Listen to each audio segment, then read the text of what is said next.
Retrouvez la force de l'engagement. Avec Agipi, épargne, retraite, assurance emprunteur, prévoyance, santé. Sud Radio, la force de l'engagement, 15h, 15h30, Muriel Réus. Bonjour à tous et à tous, merci d'être avec nous pour la force de l'engagement, l'émission qui donne la parole à ceux et celles qui font bouger la société. Aujourd'hui, je reçois Marie-Éloi, entrepreneuse, fondatrice des réseaux Femmes des Territoires et Bouge ta boîte, et à l'initiative d'un mouvement international lancé tout récemment, il y a quelques jours, World with Women, avec une ambition claire, faire de la mixité une réalité concrète et la faire maintenant. Un mouvement mondial citoyen qui va parler d'égalité évidemment, mais aussi de transformation structurelle de nos sociétés. Mais avant d'entamer cette conversation, comme chaque dimanche, commençons par mon édito, et sans ce début d'après-midi, je vous propose de nous interroger sur un geste collectif qui peut faire basculer une société. L'Islande, le 24 octobre 1975. Ce jour-là, près de 90% des femmes cessent toute activité. Elles quittent leur emploi, interrompent les tâches domestiques, suspendent ce travail invisible qui ne s'arrête jamais et transforment leur absence en démonstration collective. En quelques heures, le pays se désorganise, les écoles ferment, les entreprises ralentissent, les crèches et les services de garde ne fonctionnent plus, les hôpitaux tournent au ralenti. Et les hommes découvrent concrètement ce que signifie faire tenir l'équilibre social. Une démonstration simple et implacable du fonctionnement d'une société qui repose en grande partie sur un travail féminin invisible, non reconnu et sans lequel rien ne tient. Un rapport de force s'installe, il produit des transformations concrètes. En 1976, l'Islande adopte une loi sur l'égalité entre les femmes et les hommes. En 1980, elle élit la première femme présidente de la République au suffrage universel. Et 50 ans plus tard, le pays figure toujours en tête des classements mondiaux en matière d'égalité. Ce basculement est né d'une confrontation, d'un moment où l'inégalité est devenue impossible à ignorer.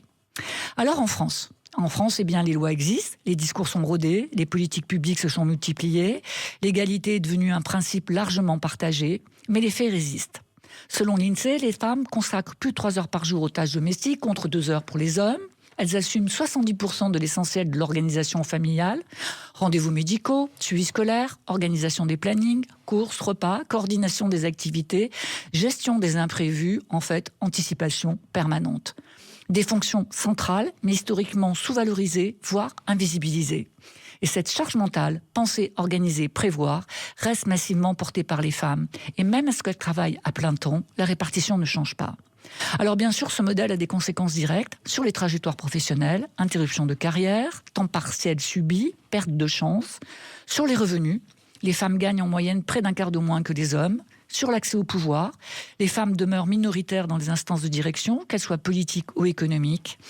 Alors nous sommes bien d'accord, si les femmes tiennent le quotidien, eh bien elles ne dirigent pas le système. Et cette organisation sociale ne produit pas seulement de l'injustice, elle produit des erreurs. Une société dirigée par des profils homogènes ne voit qu'une partie du réel. Elle décide avec une expérience limitée du monde et elle généralise cette expérience comme si elle était universelle. Quand 90% des algorithmes sont conçus par des hommes, quand 94% des dirigeants des grandes entreprises sont des hommes, quand 89% des chefs d'État sont des hommes, eh bien cela reflète une manière de penser le monde avec une seule moitié de l'expérience humaine. Et bien évidemment, les conséquences sont là. Des politiques publiques qui ignorent la réalité des vies, des organisations du travail conçues sans prendre en compte les contraintes qui pèsent d'abord sur les femmes, des innovations technologiques qui reproduisent des biais documentés, autrement dit, des choix qui ne tiennent pas compte du réel dans toute sa complexité. Alors la question est simple, et elle est aussi politique. Peut-on encore se permettre de piloter nos sociétés avec seulement la moitié de l'intelligence disponible ? Et surtout, faut-il attendre que le système s'enraye définitivement ou créer volontairement, comme en Islande, ce moment de vérité, ce moment où le réel s'impose enfin ? Sud Radio, la force de l'engagement, Muriel Réus. Aujourd'hui, dans la force de l'engagement, je donne la parole à Marie-Éloi, entrepreneuse, autrice et initiative de World with Women. Bonjour Muriel, je suis ravie Marie. d'être là, super édito, je suis en phase avec tout. Bon, super, on est d'accord alors. Alors Marie, concrètement, c'est quoi ce mouvement World with Women ? Quelle est sa nature, son ambition ? Qu'est-ce que vous voulez changer là, maintenant ? Alors, c'est un peu tout ce que vous avez dit. World with Women, c'est un collectif. On est en direction collégiale. C'est une association de femmes et d'hommes de tous horizons, de tous secteurs, de toutes origines, de différents pays aussi. Et on a, comme vous, une conviction, c'est que le monde a urgemment besoin de mixité. On ne peut plus continuer comme ça. On ne peut plus continuer sans toute l'intelligence collective, sans toutes les forces vives, en ne s'appuyant que sur la moitié du monde.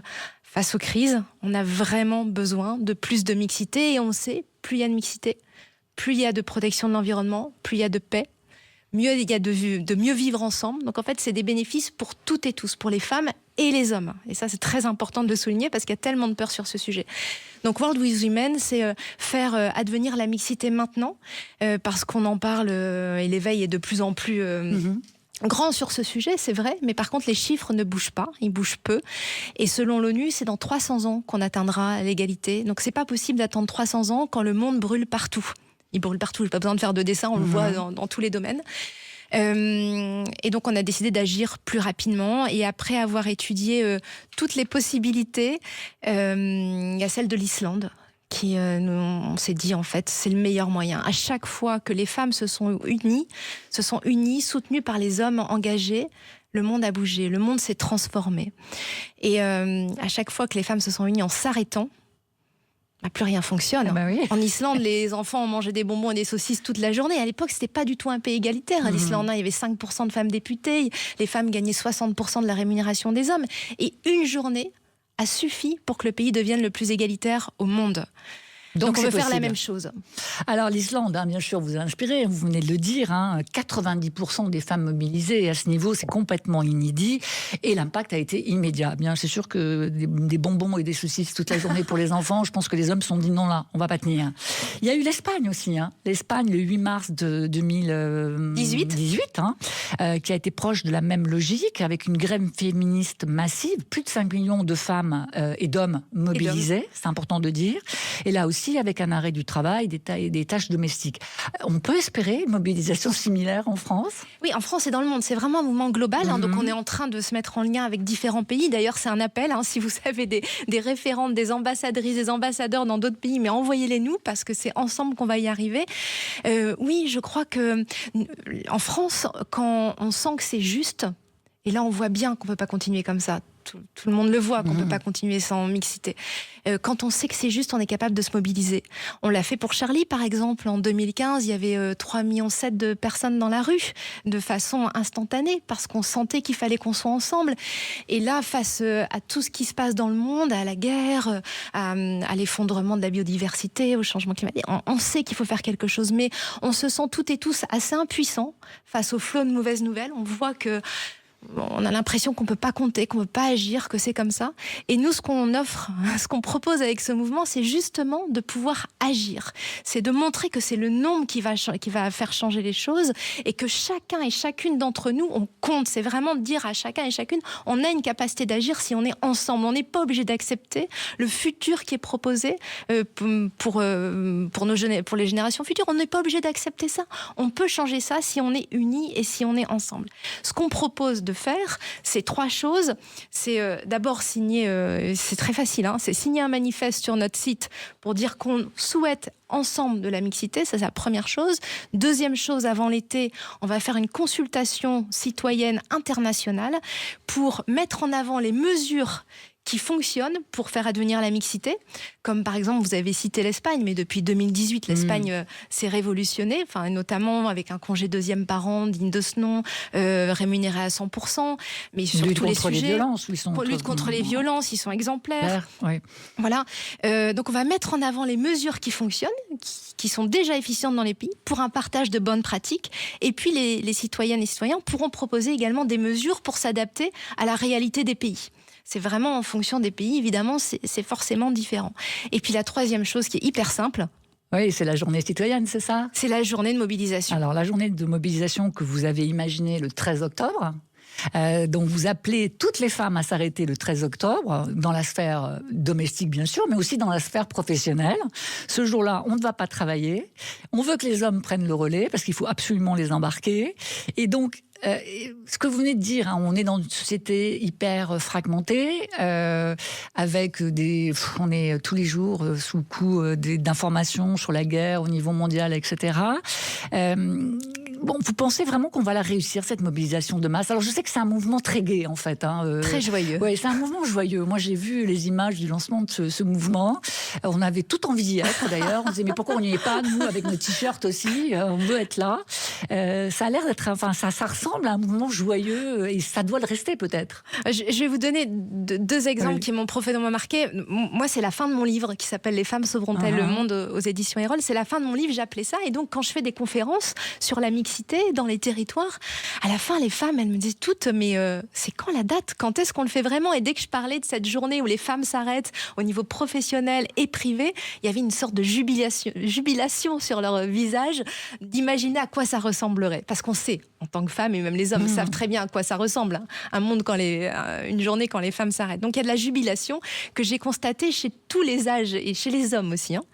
Et puis ensuite, quand on s'est dit, allez, on le fait pour de vrai, donc avec le collectif, je suis pas toute seule, évidemment. Il y a Elisabeth Moreno, Caroline Bless, Isadora Bigordan, Aline Bonnet, on a Sarah Ouramoun, Anthony Bamkin, on est Rebecca M. Salem, on est tout un mouvement, il n'y a pas de président et présidente. Et quand on s'est dit, allez, on le fait pour de vrai, c'était il y a quelques semaines. Et en quelques semaines, quelques jours, on a une 60aine de bénévoles qui sont venus, tous des professionnels incroyables, qui ont dit, on vous fait la charte graphique, on vous fait le site internet, on vous fait les pancartes. Ça s'est fait en quelques jours, en fait. Et en fait, on sent que les gens se disent, un moyen d'action qu'on peut faire, on peut toutes et tous, en tout cas nous qui sommes libres en France, on peut poser une journée, généralement. En tout cas, quand on peut, on a la responsabilité de le faire aussi, pour toutes les autres qui ne peuvent pas le faire. Donc c'est pas une grève surprise, c'est une grève annoncée. Oui, puis c'est pas une grève, on appelle ça un mouvement de mobilisation parce que c'est quelque chose qui est vraiment joyeux. Et l'objectif, c'est de porter au gouvernement toutes les mesures qui seront issues, collectées lors de la mobilisation citoyenne, lors de la consultation citoyenne. Alors, le pouvoir reste massivement concentré entre les mains des hommes. 89% des chefs d'État, 94% des dirigeants sont des hommes, des grandes entreprises. Alors, vous dites, dans ce mouvement, vous dites que ce manque d'égalité n'est pas seulement une injustice, mais un problème d'efficacité collective qui produit des angles morts et à terme des crises. On en parle juste après la pause. Retrouvez la force de l'engagement. Avec Agipi, épargne, retraite, assurance emprunteur, prévoyance, santé. Sud Radio, la force de l'engagement, 15h, 15h30, Muriel Réus. Donner la parole à celles et ceux qui font bouger la société, c'est la force de l'engagement, c'est sur Sud Radio. Aujourd'hui, ma conversation avec Marie-Éloi, entrepreneuse, autrice de Les femmes sauveront-elles le monde aux éditions Erol et à l'initiative du collectif World with Women. Alors, Marie, juste avant la pause, on se disait quand 89% des chefs d'État sont des hommes, quand 94% des dirigeants sont des hommes, contre 98% des financements sont détenus par des hommes, est-ce qu'on ne fabrique pas mécaniquement des angles morts? Est-ce qu'on ne fabrique pas mécaniquement des crises? Quel est votre point de vue là-dessus? Si, c'est une évidence en fait quand les décisions ne sont prises qu'avec des personnes ayant des expériences de vie similaires, parce que là vous avez donné quelques chiffres, mais c'est absolument dans tous les domaines, c'est effarant d'ailleurs quand on regarde ça. Quand elles sont prises par des personnes ayant des expériences de vie similaires, il ne peut pas y avoir d'intelligence collective, c'est pas possible. Mécaniquement, il y a forcément des angles morts qui, sur le long terme, génèrent des crises. Et on y est là maintenant, en fait. Sur le long terme, ça fait plusieurs millénaires, on peut dire, un millénaire que ça dure. Et on est arrivé à des crises qui sont gigantesques. Parce qu'en fait... tout, pour moi, est né au moment de la division des tâches entre femmes et hommes au moment du néolithique, avec la sédentarisation, pour des raisons culturelles, politiques, économiques, religieuses, etc. Ça a été le fil rouge de l'histoire. Aux femmes a été assigné tout ce qui est care, le soin, donc les tâches privées, le soin aux enfants, bébés, malades, personnes âgées, alimentation eau potable, donc le care. Et les hommes, comme ils ont été libérés finalement de ces tâches qui sont vitales et incompressibles pour l'humanité, on doit les faire quoi qu'il arrive, mais ils se sont consacrés aux tâches professionnelles, économiques, politiques et donc le pouvoir. Et comme ils décidaient, ce sont ces tâches-là qui ont été valorisées, qui ont été rémunérées, qui ont été priorisées. Et en fait, pendant des siècles, une moitié de l'humanité a écrit toutes les lois tous les codes, définit les priorités du monde, alors qu'elle était déconnectée au quotidien de ce qui est vital pour notre espèce. Et celle qui détenait l'autre moitié de l'humanité, qui détenait ces enjeux-là, n'avait ni voix, ni pouvoir, ni argent pour défendre ces enjeux. Si le monde avait été construit à égalité entre femmes et hommes, on aurait toutes et tous été experts des besoins primaires de l'humanité et on aurait décidé ensemble des priorités pour notre espèce. Mais là, comme il s'est construit sans mixité, en fait, ce qu'on aurait dû sanctuariser au centre pour notre survie, le soin, le vivant, la planète, l'environnement, la paix, ça a été relégué en périphérie. Et ce qu'on aurait dû mettre en périphérie, aller plus vite, plus loin, plus fort, les robots, la conquête spatiale, en fait, c'est devenu notre définition du progrès. Et c'est ce qu'on a financé, c'est ce qu'on a priorisé. Et c'est pour ça qu'aujourd'hui, on se retrouve dans un monde complètement à l'envers, où le bon sens s'est complètement évaporé. Et aujourd'hui, on a besoin de remettre ce bon sens. Et pour ça, il faut s'appuyer tout autant sur les femmes que sur les hommes. On a des expériences de vie encore aujourd'hui qui sont différentes. Vous l'avez cité tout à l'heure sur les différences d'heures par jour de tâches domestiques et parentales. Mais j'ai calculé ça sur une vie active entre 18 et 64 ans. La différence de temps consacré sur ces tâches entre femmes et hommes, c'est 12 ans en France. 17 ans dans le monde. Ça veut dire 12 ans de rémunération en moins pour les femmes, 12 ans de carrière en moins, 12 ans de loisirs, d'engagement politique en moins. Mais pour les hommes, ça veut dire 12 ans d'expérience de ces sujets-là en moins, 12 ans de lien avec leurs proches en moins. Donc en fait, tout le monde y perd de cette division-là. Et aujourd'hui, on a toutes et tous à gagner quand il y a de la mixité dans la sphère privée et professionnelle. Et c'est pour ça qu'on organise cette journée, pour que ça advienne maintenant, pour qu'il y ait un véritable électrochoc. On se dit oui, on ne peut pas continuer à aller dans le mur comme ça. On a besoin de s'appuyer sur toute l'intelligence collective. Et quand on voit qu'en Islande, ça a réussi en une journée... Tout est possible. Tout est possible. Alors les hommes qui sont toujours au centre, même quand on veut faire des choses toute seule, on se rend compte qu'on a besoin d'eux, même pour parvenir à l'égalité. Évidemment. Et voilà. Et donc ces hommes, il faut en faire des alliés. Alors moi j'ai un peu de mal avec le terme des alliés, je ne sais pas si c'est le bon terme, mais en tout cas on a besoin de les embarquer. Mais les résistances sont fortes, on le voit bien, la montée des masculinismes, la montée de la polarisation entre les femmes et les hommes. Tout ça est assez inquiétant. Comment vous imaginez d'embarquer ces hommes? Comment les mettre, leur faire véritablement comprendre? Alors, il y en a qui ont compris, bien sûr, mais comment faire comprendre cette majorité silencieuse que l'avenir est là, que l'avenir est ensemble et que l'avenir, c'est le partage de tout ce que vous venez d'évoquer, en fait. Oui, vous l'avez bien dit, et d'ailleurs j'en profite pour vous remercier pour vos travaux sur le masculinisme et au Conseil à l'égalité, parce que c'est tout à fait juste, c'est une menace qui est terrifiante. Et en même temps, on sait que les sondages montrent en France, mais aussi ailleurs, que l'immense majorité des Françaises et des Français souhaitent que les pouvoirs publics soient davantage impliqués sur tout ce qui concerne l'égalité, c'est-à-dire qu'ils prennent à bras-le-corps ce sujet. L'immense majorité silencieuse, comme vous l'avez nommé, souhaite plus de mixité. Il y a un éveil qui est progressif sur ces sujets-là, et souvent c'est un manque de sensibilisation des hommes, parce que vous l'avez dit, il y a beaucoup de peur, il y a beaucoup de malentendus surtout sur le sujet. Il y a la peur que quand on agit pour les femmes, quand on parle des femmes, quelque part on va agir contre les hommes. Mais ça existe que pour les femmes, parce que quand on agit pour les jeunes, on se dit pas, oh mon Dieu, on va agir contre les seniors. Et pourtant, quand on agit pour les femmes, ça aussi c'est prouvé, on agit également pour tout le monde. On agit pour la mixité, donc les hommes, les femmes, toute la société en bénéficie. Donc en fait, c'est surtout une question de sensibilisation, c'est-à-dire vouloir l'égalité, vouloir l'équité, être ensemble, vouloir la mixité. C'est pas vouloir le pouvoir sur les hommes.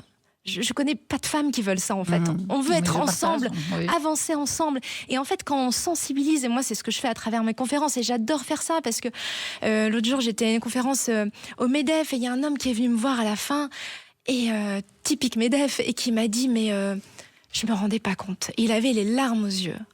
Et en fait, à partir du moment où on est sensibilisé, on est en responsabilité, et on va agir, on va faire attention, on va être vigilant. Et les hommes, quand ils sont sensibilisés, ils n'ont pas envie non plus du monde là qui s'apprête, qui est devant nous.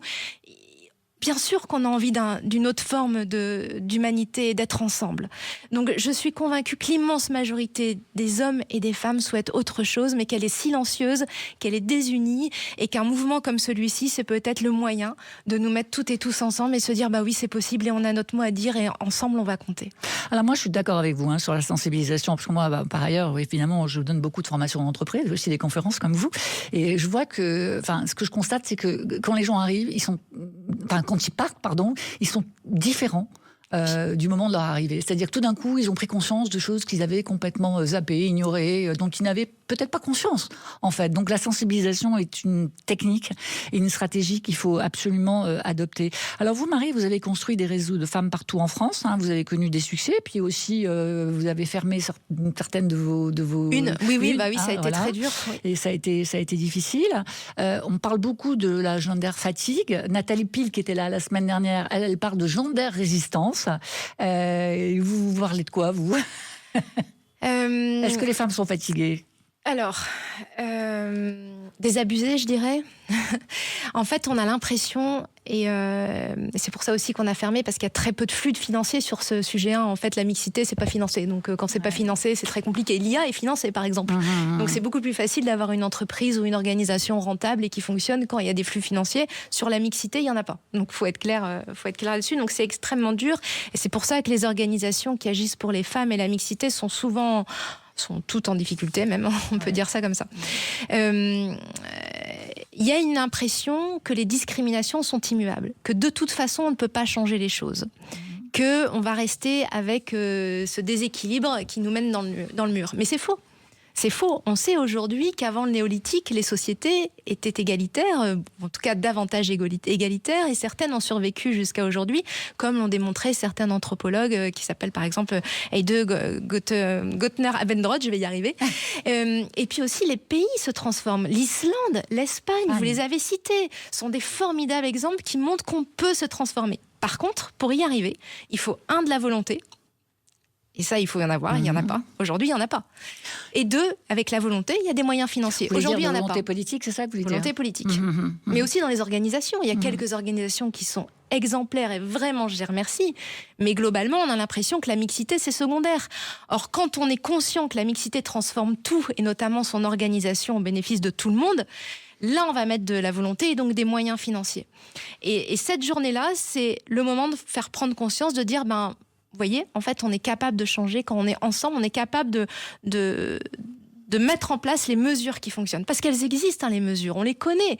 On sait celles qui marchent. Juste, on ne les met pas en place. Eh bien Marie, formidable pour cet enthousiasme. Alors, on ne rate pas le 13 octobre, je vous le rappellerai d'ici là, à très nombreuses reprises. Merci. Le 13 octobre, eh bien, nous arrêtons. Nous rejoignons le collectif dans la rue ce jour-là. Et vous pouvez le rejoindre bien en amont maintenant, sur le site, j'imagine. Oui, worldwithwomen.com. World with Women, c'est 3 mots que tout le monde comprend, donc le monde avec les femmes. Le monde avec les femmes, c'est une évidence. Je ne sais pas pourquoi on se pose encore la question. C'est dingue. Et je rappelle le titre de votre ouvrage, Les femmes sauveront-elles le monde, aux éditions Erol. La force de l'engagement, c'est chaque dimanche à 15h sur Sud Radio, en podcast sur sudradio.fr. Je vous retrouve dimanche prochain, même heure, même énergie, avec celles et ceux qui font bouger la société. Je vous souhaite un excellent dimanche. C'était la force de l'engagement.